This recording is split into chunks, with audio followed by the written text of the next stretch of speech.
Hello friends, आजच्या व्हिडिओमध्ये तुमचे मनापासून स्वागत करते। तर इथं बघा 36 साईजचा हा प्रिन्सेस कट ब्लाउज आहे। तर ब्लाउजला डिझाइन जर असेल तर ब्लाउज कसा कटिंग करायचा ते तुम्हाला मी पुढे सांगणार आहे। त्याच्या अगोदर बघा आपण इथं ब्लाउजला अस्तर कसं जॉइंट करायचं, प्रिन्सेस कट ब्लाउज राहिला तर ते सर्वात पहिले पाहूया आपण। तर व्हिडिओ तुम्ही स्किप न करता शेवटपर्यंत नक्की बघा। तर बघा इथं जेवढे पार्ट इथं आपण समोरचे पार्ट राहतात ब्लाउजचे ते इथं कसे जॉइंट करायचे ते थोडक्यात दाखवते मी। तर तुम्ही ते स्किप न करता शेवटपर्यंत नक्की बघा, जेणेकरून तुम्हाला अस्तर आणि ब्लाउज जोडताना अडचणी येणार नाहीत। आणि अडचण आली तर कमेंटमध्ये मला नक्की सांगा।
बघा इथं पाठीमागचा भाग घेतलेला आहे मी.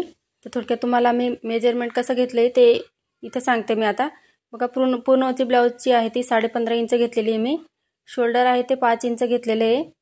5.5 इंचचा मुंडा घेतलेला आहे इथं. आणि छातीची घडी ही बघा 10.5 इंच घेतली आहे. 36 साईजचा हा प्रिन्सेस कट ब्लाऊज आहे. तर छातीचा चौथा भाग 9 इंच येतो आणि 1.5 इंच मार्जिंगसाठी असं करून 10.5 इंच इथं मी घेतलेले आहे. खालच्या साईडला सुद्धा तेच आपल्याला 10.5 इंच इथं घ्यायचं आहे. आपण पाठीमागचे टक्स घेतो याच्यासाठी. आता 2 इंच गळा रुंदी घ्यायची बघा.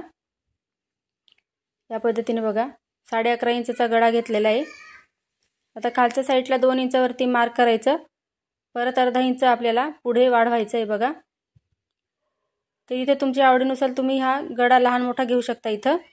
या पद्धतीने बघा तिरकस असं ओढून घ्यायचं ते अर्धा इंच पण. तिरकस अशी सरळ लाईन आपल्याला इथं ओढून घ्यायची आहे. तुम्ही पट्टीचा वापर करू शकता इथं. आणि सिंपल असा इथं गोल गळा द्यायचा आहे बघा. हे बघा या पद्धतीने किंचित थोडासा बाहेर काढायचा. बाहेर काढायचं म्हणजे कसं वरून थोडंसं अर्धा इंच बाहेर काढायचा आहे गळा. परत अर्धा इंच बघा तुमच्यासाठी मी सांगून देते. पुढे अजून तुम्ही इथं अर्धा इंच वाढवून गळा थोडा मोठा करू शकता. हे बघा या पद्धतीने बरोबर आला बघा. आता या पद्धतीने बघा गळा व्यवस्थित करून घ्यायचा. खडूने डार्क करायचा आहे. हे पहा या पद्धतीने. आणि इथं आपल्याला काय करायचं आहे तो गळा जो आहे तो इथं छापून घ्यायचा आहे. डायरेक्ट कट न करता इथं छापायचा आहे आपल्याला. तर गळा शिवताना काय होईल की जसा आपण जेवढा गळा घेतलेला आहे तेवढाच गळा राहील तो. कटिंग करून जर घेतला तर जास्त तो मोठा होऊन जातो, पसरतो तो त्याच्यासाठी. तर हे बघा या पद्धतीने गळा छापून घ्यायचा आहे आपल्याला. हे बघा या पद्धतीने. आता पुसट दिसतंय, खडूचं मार्क दिसतंय. त्याच्यावरती आपल्याला इथं हे बघा या पद्धतीने त्याच्यावरती खडूने आखून घ्यायचं आहे. हे बघा या पद्धतीने. तर बघा व्यवस्थित दिसतंय. आता बघा ब्लाऊज पीसचा कापड घ्यायचा आहे. त्याची सरळ बाजूवरती आपल्याला अस्तर ठेवायचं आहे. हे बघा या पद्धतीने व्यवस्थित ठेवून घ्यायचं खालच्या साईडला आणि वरच्या साईडला असं. हे बघा या पद्धतीने.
बघा इथं या पद्धतीने आता तुम्हाला या कापडची बघा डिझाईन जी आहे ती वरच्या साईडला दिसत असेल, फुलांची डिझाईन आहे या ब्लाऊज पीसला।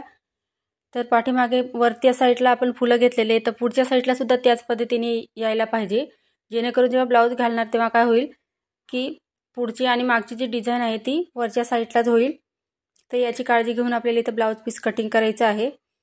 पहिले चेक करून घ्यायचं की ब्लाऊजला डिझाईन आहे की कशा आहे ते, त्याच्यानंतर ब्लाऊज कटिंग करायचं आहे। तर तुम्हाला आजचा व्हिडिओ माझा कसा वाटला कमेंटमध्ये नक्की सांगा। व्हिडिओ आवडल्यास लाईक करा, कमेंट करा। चला तर भेटूया आपण पुढच्या व्हिडिओमध्ये। चॅनलवर नवीन असाल तर प्लीज सबस्क्राईब करा। धन्यवाद।